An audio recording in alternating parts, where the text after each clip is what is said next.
Hi everyone, my name is Emily Carter. I'm 34 years old. I live in Columbus, Ohio.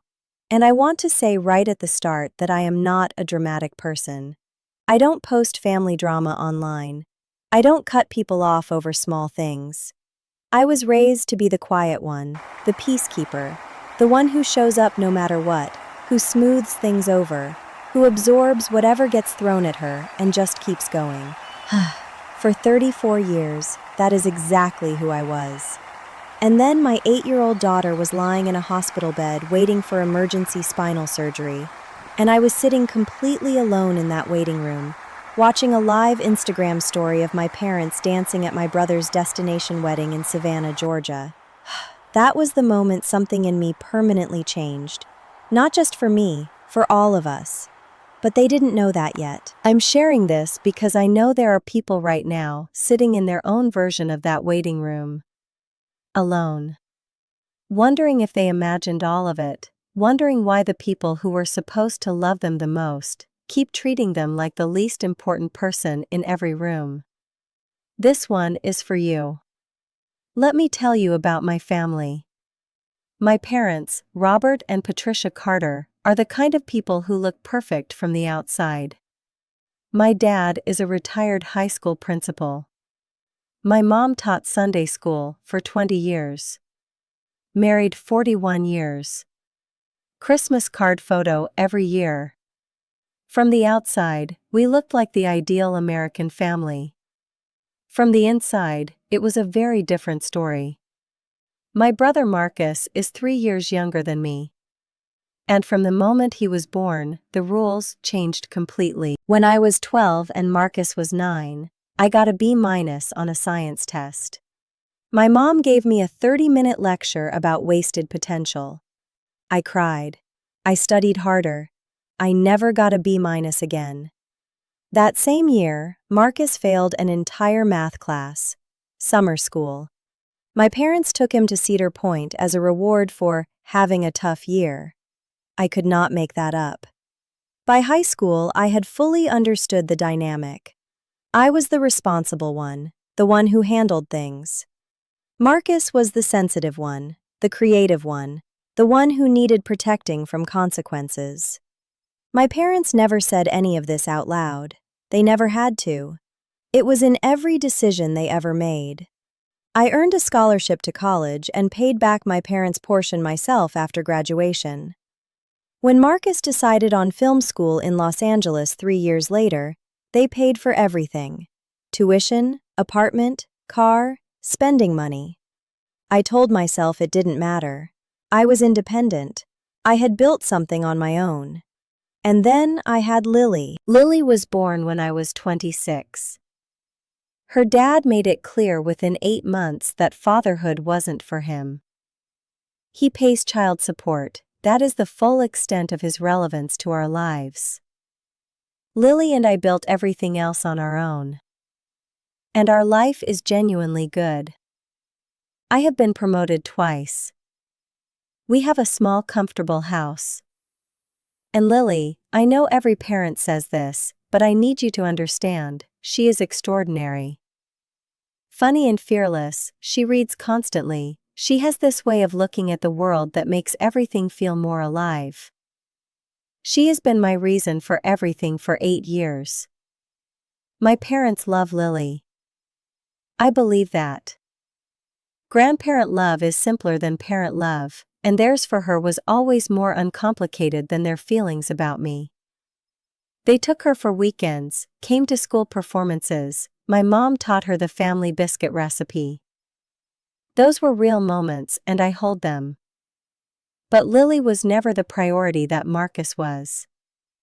Not even close. When Lily started having back pain in 2nd grade, I mentioned it to my mom.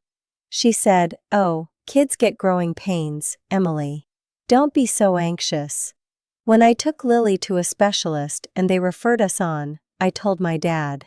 He said, "I'm sure it's nothing serious. You tend to catastrophize."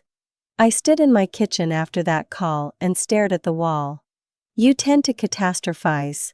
My child was in pain. And my father told me I tend to catastrophize. I made the specialist appointment anyway. The diagnosis came in late September. Lily had adolescent idiopathic scoliosis, a significant curvature of the spine, progressing faster than typical. Dr. Anand Mehta was kind but direct. Some cases are managed with a brace. Lily's had moved into a range where surgery was being recommended.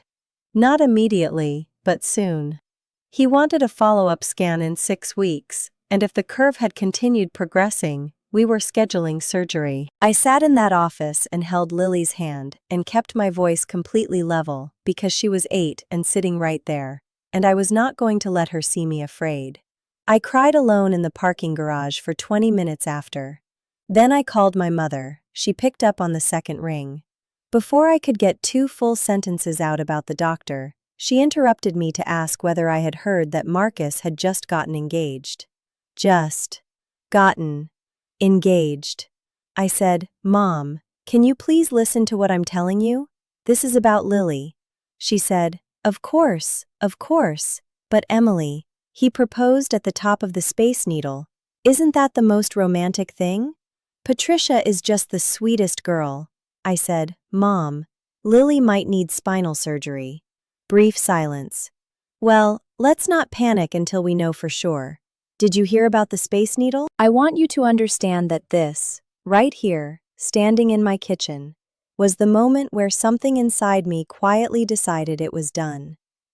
I didn't act on it yet. I was still too trained in the habit of absorbing it, of telling myself she didn't mean it the way it sounded. But inside, something had made its decision. Marcus's engagement became the single most important event in the history of our family. Within 2 weeks, my parents had put down deposits on a venue in Savannah, Georgia. Destination wedding, June, 160 guests. My father, who had lectured me my entire life about financial responsibility, dropped $35,000 in deposits without blinking. My mother called me 4 times the first week with updates I had not asked for. The florist, the caterer, dusty rose and sage green, the rehearsal dinner. I responded to all of it. I said it sounded beautiful. Meanwhile, I was monitoring Lily's spine measurements and reading medical journals at 2 in the morning. I never asked my parents for money. Not once in Lily's life have I asked them for help. But I wanted them to understand that this was real, that Lily was real, that I was real. At Thanksgiving, I brought it up directly. All of us around the table, and I said, "Dr. Mehta wants the follow-up scan in December. If the progression has continued, we're looking at surgery late spring or early summer." My mother said, "Well, hopefully it won't come to that." My father said, "These doctors always want to operate. A second opinion never hurts." Marcus was showing Patricia something on his phone. That was the entire conversation about my daughter's spine. I looked at Lily beside me, completely oblivious, and I thought, I am the only person at this table who understands what is actually at stake here. If you have ever felt that, like you are screaming and no one in the room can even hear you, tell me in the comments.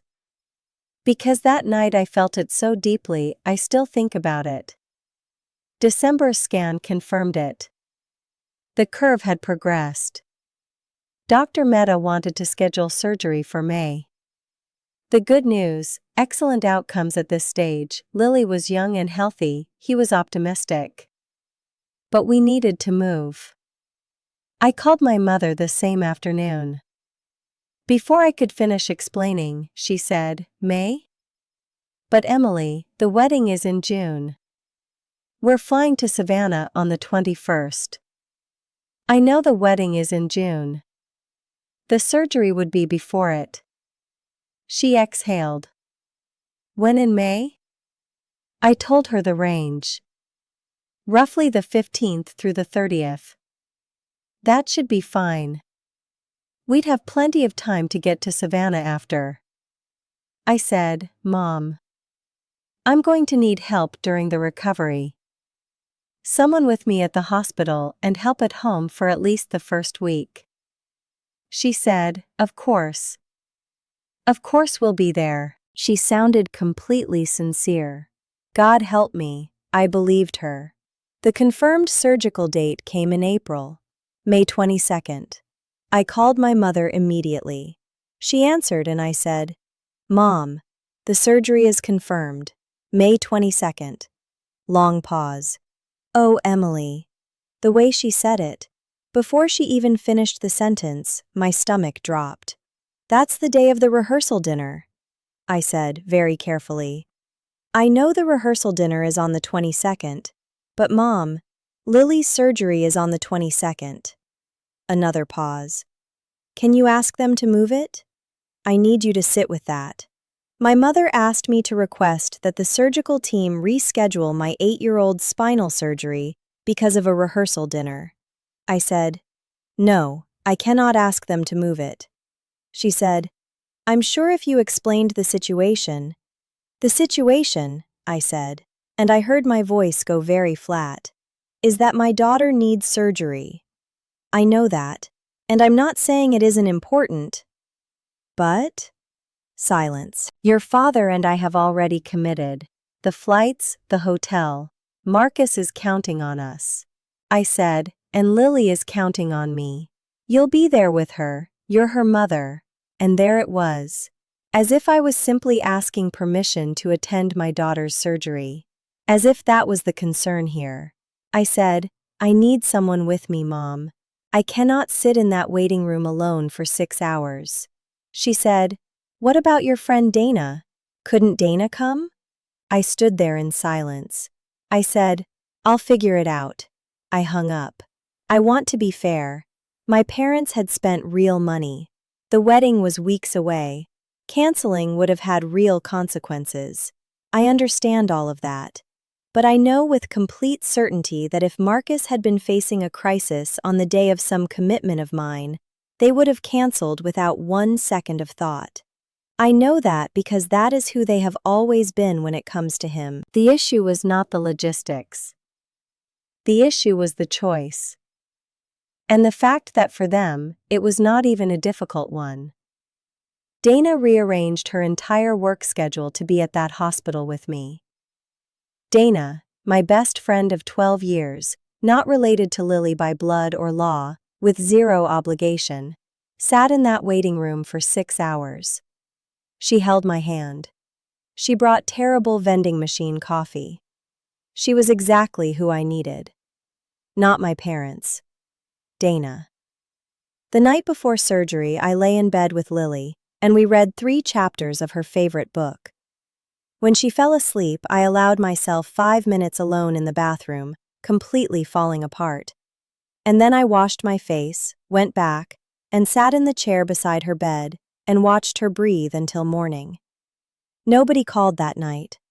Not my parents, not Marcus, nobody. May 22nd. We arrived at 6 in the morning. Lily was wearing her owl pajamas, holding George the stuffed rabbit, nervous but so brave. At 7:45 they took her back through the doors. I walked to the waiting room and sat next to Dana and stared at the floor. My phone buzzed. A text from my mother, "Thinking of you and Lily today. Heading to rehearsal dinner soon, she's going to be just fine. Love you both." 40 minutes later, an Instagram notification, my mother had posted a photo. Long blue dress, my dad in a suit, both beaming. The caption, "So proud of our son, rehearsal dinner night in beautiful Savannah." Hashtag family celebration, hashtag proud parents, hashtag wedding weekend. I turned my phone face down. Dana put her hand on my arm. She didn't say anything. She didn't need to. 6 hours. That is how long it takes. You learn things about yourself in a waiting room that you never wanted to know. Every nursing update, she's stable. Everything proceeding normally, felt like permission to exhale for 30 seconds, before the fear came back. My phone kept lighting up with wedding content. Relatives posting stories. My Aunt Sandra posting the venue. My cousin posting the cocktail hour. And at 2 in the afternoon, Lily still in surgery, nearly 5 hours in, my mother posted an Instagram story. A video. My parents on the dance floor. Music playing. My father spinning my mother around. Both of them laughing, completely in the moment. I watched it once. Set my phone down, stared at the peaceful meadow painting on the hospital wall, and felt something shift deep inside me that I don't have a precise word for. It wasn't anger exactly, not hurt exactly, something quieter and more permanent than both. Almost like clarity, like a decision being made, very calmly, in the deepest part of me. Dana said, "You okay?" I said, "Yeah. I think I'm finally okay." She understood exactly what I meant. She just nodded and handed me the rest of the pretzels. Lily came out of surgery at 3:17. Dr. Mehta found me in the waiting room, still in scrubs, wearing that particular tired genuine smile, and said, "She did beautifully. Complete success. She's asking for her rabbit." I laughed. George was already in my bag. When I walked into recovery and Lily saw me, she said in a tiny foggy voice, "Mom, I didn't die." I said, "No, baby. You absolutely did not die." She said, "Can we get milkshakes when I'm better?" I said, "We can get all the milkshakes." She took my hand and closed her eyes, and I sat beside her and thought, this is enough. This is everything. We are enough. My parents called that evening. My mother cried. My father said, "See? We told you she'd be fine." As though their absence had been a reasonable gamble that paid off. Marcus sent a text. "Great news about Lily. Can't wait to celebrate with you at the wedding next weekend." I didn't respond. I did not go to the wedding. Lily was discharged on the 25th, on significant pain medication, unable to travel. Going to Savannah was not possible, and even if it had been, I would not have left my daughter 3 days post-surgery to stand at a party and perform happiness for people who had just made it very clear where I stood. I texted Marcus to explain. He texted back, "I mean, I get it, but I wish you'd figured this out earlier so we could have adjusted the seating chart." The seating chart. I did not reply. My mother called in controlled fury. That specific kind of anger expressed as disappointed concern, which is honestly worse than outright rage, and said, "Emily, it's Marcus's wedding. You'll regret this." I said, "I'm going to be here with Lily. Surely Dana could—" "No," I said. "Dana has already done more than enough." She said, "You've never forgiven Marcus for being born, have you?" I let that land. I let the ripples move through me. I said very quietly, "I'll talk to you when you're back from Savannah," and I hung up. Here is where the story takes a serious turn. About 6 weeks after the wedding, I got a call from my Aunt Sandra, my mother's older sister, always the most clear-eyed person in the family. She said, "Emily, I need to tell you something and you need to hear it from me. Your parents knew about Lily's condition earlier than you think, much earlier." I went completely still. She explained. My father was listed as an emergency contact on Lily's file. In early October, not December, not when the scan came back, but October, before Thanksgiving, before every conversation where they'd brushed it off and changed the subject to the engagement, my father had received Dr. Mehta's preliminary written assessment. He had known the likely trajectory since before Thanksgiving. And then Sandra told me the rest. My parents had contacted someone at the surgical center asking about scheduling flexibility, asking whether surgery could be delayed to later in the summer if they were unavailable in late May or early June. They were told clearly that delay was not medically recommended. They chose not to tell me any of that. My mother had told Sandra, word for word, "We're hoping Emily can get the surgery scheduled around the wedding because we just cannot have this overshadowing Marcus's big day." I sat on my couch after that call and stared at the wall for a long time. I went back through every single conversation in my memory. Every "I'm sure it's nothing," every "you tend to catastrophize," every time they redirected to flower arrangements and venue deposits. They had known, since October, that Lily would almost certainly need surgery in late spring, that the window overlapped with the wedding, and they had deliberately managed the information, kept me uncertain, let me wonder if I was overreacting, to protect their timeline. I want to ask you this directly, because I have turned it over more times than I can count. There are things you forgive because someone panicked or didn't know better. And then there are things that are simply a clear window into who someone actually is. This was the second kind. Before I continue, if you've ever had someone in your family hide something from you to protect their own comfort at your expense, you already know exactly what I felt sitting on that couch. You don't need me to describe it. You've been there. I pulled back, shorter texts, busier when Sunday dinner was suggested, not calling first. They noticed. For a while they said nothing, still operating in the old version of things where Emily comes around. Emily always smooths it over. They didn't understand yet that Emily had stopped doing that. The confrontation came in September. My mother called in that carefully warm, tightly controlled tone, the one she uses when concern and accountability are weaponized at the same time, and said she was worried about how distant I'd been. I said, "I want to talk to you about October, about Dr. Mehta's preliminary notes." Silence. Then, "Where did you hear that?" Not a denial, just, "Where did you hear that?" "Did you know about Lily's condition since October?" Her voice became careful, calibrated.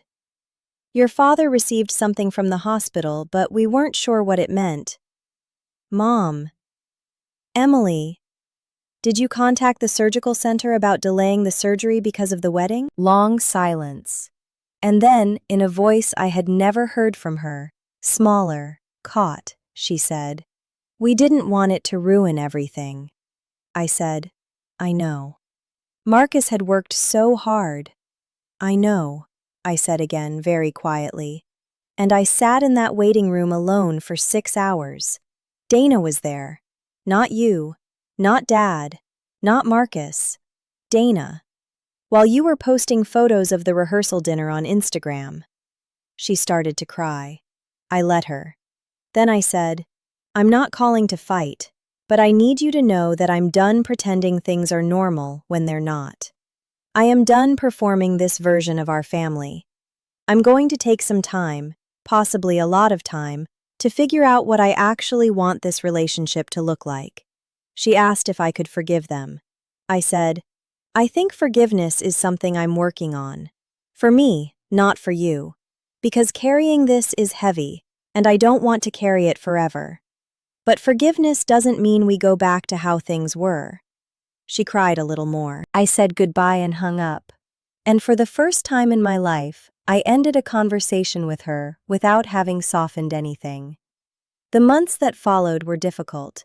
My father called once with a long speech about family and forgiveness that contained no actual apology anywhere inside it. Marcus texted to ask if I was being weird. Patricia, Marcus's wife, sent me a genuinely sweet note hoping Lily was healing and that we could get to know each other someday. I responded warmly. She seemed like a good person who had married into something she didn't yet fully understand. Lily recovered beautifully. By fall, she was back in school, back to everything. Her 6-month follow-up was perfect. I cried in the parking garage again, good tears.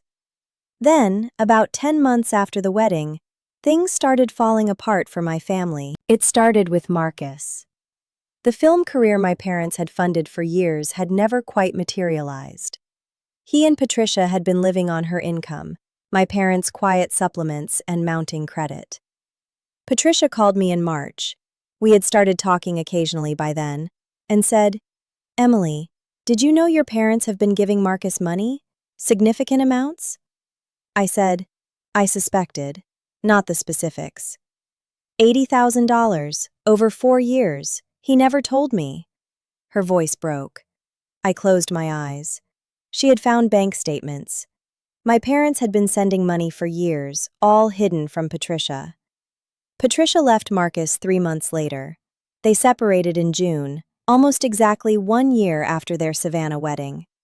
And then came the call I had, somewhere in the back of my mind, been half expecting. My parents' retirement finances had taken a serious hit.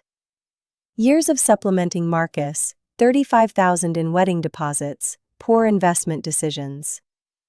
My dad's consulting work wasn't generating much. My mother called on a Thursday evening in July. Small talk, asked about Lily. Then, "Emily, your father and I are in a difficult spot financially. We were wondering if you might be able to help us, just temporarily." $30,000. I sat there. I let the silence stretch. Then I said very calmly, "Mom, do you remember May 22nd? Silence. Lily's surgery date. A small, tight sound. "I want you to think about that day, where you were and where I was. I want you to think about the fact that you had known since October that this was coming. And you still chose to go. You let me sit in that hospital alone. And when I said I needed someone there, you asked if Dana could come instead." Emily, I'm not saying this to be cruel. I mean that. But my whole life I have been the responsible one, the reliable one, the one who shows up. And when I needed you to show up for me, for your granddaughter, you made a different choice. "We made a mistake," she said. And this time it sounded real. Not tactical, real. "I know," I said. "Can you forgive us?" I let it sit for a moment. I think forgiveness is something I'm still working on. For me, not for you. But forgiveness doesn't mean I can loan you $30,000. She started to cry. "I will help you find resources. I will sit with you and look at your options together. I will connect you with a financial advisor. I'm not going to disappear, but I cannot give you $30,000. Long silence. She said, "Okay. Just, okay." No guilt trip, no counter-argument. Just okay. For the first time in my life, the conversation ended with her absorbing something hard, instead of me carrying it for her. Here is where things stand now. It has been 2 years since Lily's surgery. She is 10, completely healthy, has approximately 6,000 opinions about everything, and just joined the school drama club. George the rabbit still lives on her bed. My relationship with my parents is slowly, carefully being rebuilt on different terms. My mother shows up when she says she will now. She asks about Lily first. She sent me a birthday card this year that said she was proud of me. I had never in my entire life received a card like that from her. I cried over it in a Walgreens parking lot, and I am not even slightly embarrassed about that. My father came over to help fix a leak under my kitchen sink a few months ago. While we were both on the floor with a wrench, he said very quietly, "I'm sorry, Emily. I should have said that a long time ago." I said, "Yeah, you should have." He nodded. We fixed the sink. We drank coffee. That was enough. Marcus moved back to Ohio. He's working a regular job. He came to Lily's birthday in February and brought a book set she had been wanting for months. I watched him sit with her for 45 minutes while she told him every single plot point of the first book. He listened. Actually listened. And I thought, there he is. There's the person he could have always been if someone had just told him earlier that the rules applied to him too. Patricia and I are genuinely friends. She is good people. I'm glad she is in our lives. I still see my therapist every 2 weeks. I recommend it to every single person listening to this. Here is what I want to leave you with. The people who love you are not always able to choose you. That is a painful thing to truly understand. It does not mean they don't love you.